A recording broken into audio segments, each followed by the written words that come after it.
தல அஜித்ட மங்காத்தா படம் ரீ-ரிலீஸ் ஆகி தியேட்டர்லாம் போட்டு பொளந்து கட்டிக்கிட்டு இருக்கு. அஜித்ட புதுசா ஒரு படம் வந்த அளவுக்கான செலிப்ரேஷன்ஸ் எல்லா தியேட்டர்லயும் நான் பார்த்த அவ்வளோ வீடியோஸ்லயும் இருக்கு. பட்டாசு என்ன, பேனர்ஸ் என்ன, பால் வைக்கிறது என்ன. இதுல முக்கியமான ஒரு விஷயம் என்னன்னா எல்லாருமே குடிச்சிக்கிட்டு இருக்காங்க கேம்பா. அஜித் அந்த அட்வர்டைஸ்மெண்ட் வந்ததுக்கு அப்புறம் எல்லார் கையிலயும் கேம்பா, தியேட்டருக்குள்ளேயும் அந்த ட்ரிங்க் தான், வெளியிலயும் அந்த ட்ரிங்க் தான். அதுக்கு தனியா பேனர், போஸ்டர்.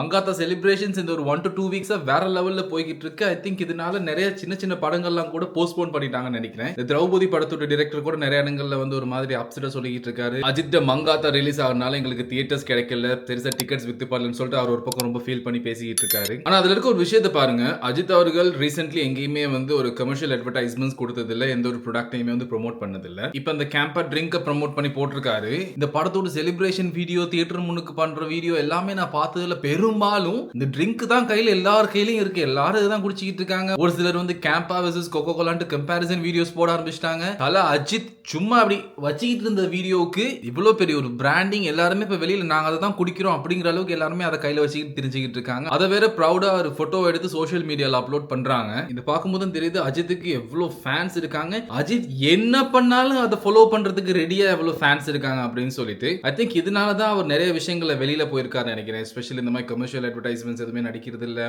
ரீசெண்டா மூவிஸ்லாம் கூட நிறைய கருத்து சொல்றேன் அப்படின்னு சொல்லிட்டு நிறைய விஷயங்கள் அவர் ஏதாச்சும் மூவிஸ்ல வேற எதையாச்சும் தப்பா ப்ரோமோட் பண்ணும்போது, இல்லைன்னா அந்த படத்துக்காக அந்த ஒரு பர்டிகுலர் சீனுக்காக அதை அப்படி நடிக்க போயிட்டு அதை அவங்க ரியல் லைஃப்ல ஒரு இன்ஸ்பிரேஷனா எடுத்துக்கிட்டு அதை பண்ணிடக்கூடாது அப்படிங்கிறதுக்காக தான் நிறைய விஷயங்களை அவர் அவாய்ட் பண்றாரான்னு தெரியல. அதனால தான் அவரோட ரீசன்ட் மூவிஸ் பெருசா எதுவுமே அந்த அளவுக்கு சொல்ற அளவுக்கு இல்லை. இப்போ மங்காத்தாலாம் ஏன் இன்னும் வைப் அதை செலிப்ரேட் பண்றாங்கன்னா அது ஒரு பியூர் என்டர்டெயின்மெண்டான ஒரு மூவியா பார்க்கணும், என்டர்டெயின்மெண்டா பார்க்கணும், ஆக்டரா பார்க்கணும். அஜித் அவர்கள் பெரிய மாஸ் ஆக்டர் தான், பட் ஆக்டர் அந்த அளவுல வச்சுக்கணும். அதை விட்டுப்பட்டு அவங்கள பர்சனல் லைஃப்ல எடுத்துக்கிட்டு அவங்க மாதிரியே தான் நான் இருப்பேன், அவங்க சாப்பிடுறதே தான் சாப்பிடுவேன், அவங்க குடிக்கிறதே தான் குடிப்பேன் அப்படிங்கிற அளவுக்கு ஒரு சில ஃபேன்ஸ் இருக்கனால தான் அதுக்கு இந்த கேம்பா ட்ரிங்க் ஒரு எக்ஸாம்பிள். நான் தளபதி ஃபேன்ஸ்க்கு எகெயின்ஸ்டா எதுவுமே சொல்றேன்னு நினைக்காதீங்க. எப்படியுமே நான் சொல்லும் போது கீழே கமெண்ட்ஸ்ல கழுவி ஊத்த தான் போறீங்க. எனிவேஸ் என் ஒப்பீனியன் இதுதான். எல்லாருமே ஒரு ஆக்டர்.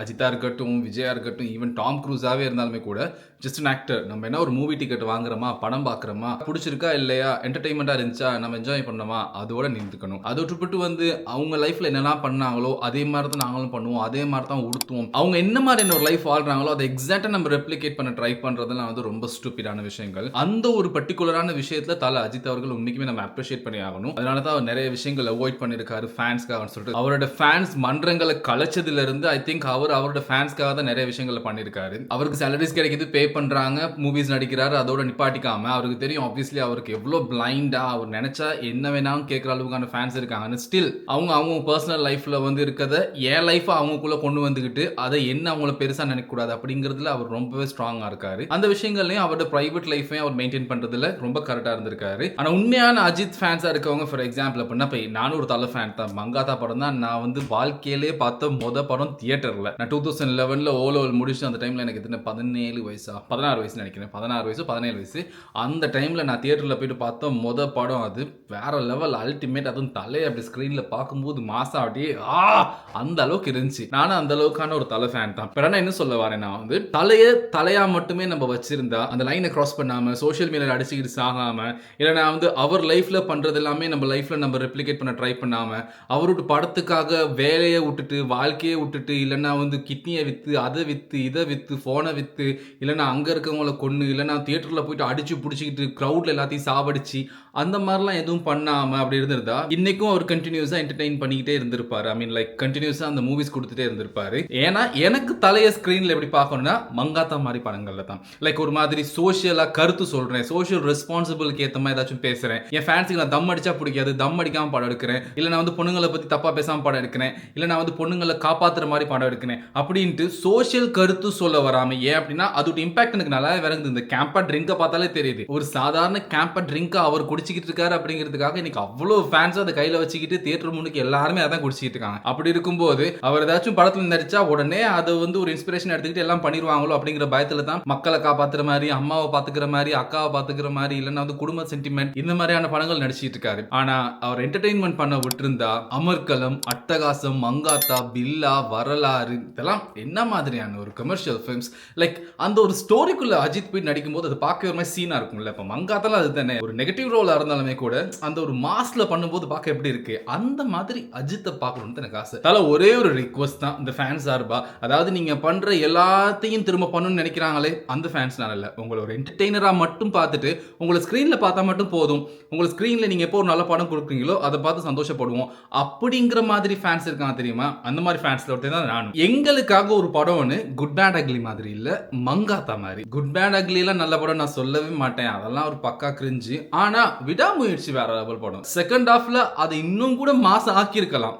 அந்த ஃபைட் சீன்ஸ்ல என்ன ஸ்லோ மோஷன்ஸ்லாம் கொஞ்சம் வச்சிருந்து. இப்போ ஜெயிலர் படம்லாம் என்ன 4 ஸ்லோ மோஷனும் பின்னுக்கு அனிருத் பிஜிஎம் வச்சுதானே படத்தை ஹிட் பண்ணாங்க. அதை விட அதிகமா வேற லெவல்ல ஸ்லோ மோஷன்ஸும் அதுக்கு ஏற்ற மாதிரியான இம்பாக்டும் வெயிட்டும் வந்து விடாமுயற்சியில் இருந்துச்சு. செகண்ட் ஹாஃப்ல அதை நிறையவே பண்ணியிருந்திருக்கலாம். பட் ஆனால் லிட்டரலி அந்த கதைக்கு அப்படி தேவையா இல்லைன்னா வந்து அஜித் அவர்கள் அதை வேணான்னு சொல்லிட்டாங்க, அதை பண்ணல. கொஞ்சம் ஸ்லோ மோஷன் சீன்ஸ் வச்சிருந்து அனிருத் பிஜிஎம் தட்டி விட்டு அந்த ஃபைட் ஸ்டன்ஸ் எல்லாம் இன்னும் கொஞ்சம் வேற லெவல் வச்சிருந்தா ஹைப்பெல்லாம் இன்னும் அப்படியே கொஞ்சம் ஏறி இருக்கும். யோசிச்சு பாருங்க, விடாமுயற்சி அந்த கார் ஃபைட் இருக்கு இல்லையா, அந்த ஃபைட் எப்படி பார்க்கும்போது ஒரு மாதிரி கூஸ்பம்ஸா இருக்குல்ல. கடைசி அந்த ராட்சசி தேரி பாட்டுல அதெல்லாம் அந்த ஸ்லோ மோஷன்ஸ்ல கொஞ்சம் ஃபைட் சீன்ஸ் வச்சிருந்தா அஜித் மாஸ் ஃபைட்ஸ் அப்படிலாம் கொஞ்சம் வச்சிருந்தா இன்னும் வேற லெவல்ல இருந்திருக்கும்ல படம். ஒரு மாதிரி சாட்டிஸ்ஃபைடா வெளியில வந்திருக்கலாம்ல. பட் அந்த மாதிரி ஒரு சில விஷயங்கள் அந்த படத்துல இல்ல தான். But anyways Vidaamuyarchi one of the good films. But good bad ugly இல்லவே இல்லை. தயவு செஞ்சு தல ஒரே ஒரு ரிக்வஸ்ட் திரும்பவும் கேட்டுக்கிறேன். பயங்கர கமர்ஷியல் ஃபிலிம்ஸ், ஒரு கேங்ஸ்டர் ஃபிலிம் இல்லைன்னா ஒரு மாஸ் ஃபிலிம், லைக் வந்து இந்த ஃபேன்ஸுக்கு வந்து கண்டிப்பா எந்த மெசேஜ் சொல்றேன், சோஷியலா ஏதாச்சும் நான் பண்ணணும், நான் ஏதாச்சும் பண்ணலாட்டி அவங்க பிரச்சனை ஆயிரும் அப்படிங்கிற மாதிரி இல்லாம ஒரு பக்கா என்டர்டெய்னரா ஒரு வேற லெவல்ல இறங்கி ஒரு ஸ்வாக் பண்ற அளவுக்கு ஒரு படம் கொடுங்க தல. தயவு செஞ்சு கேட்கிறேன். திரும்ப ஆதிக் ரவிச்சந்திரனோட வேணவே வேணாம் ப்ளீஸ். அட்லீஸ்ட் விஷ்ணுவர்தன் இருக்காங்க, வெங்கட் பிரபு இருக்காங்க, இல்லைன்னா வேற யாராச்சும் நல்ல ஒரு டிரெக்டர்ஸ் இருக்காங்க.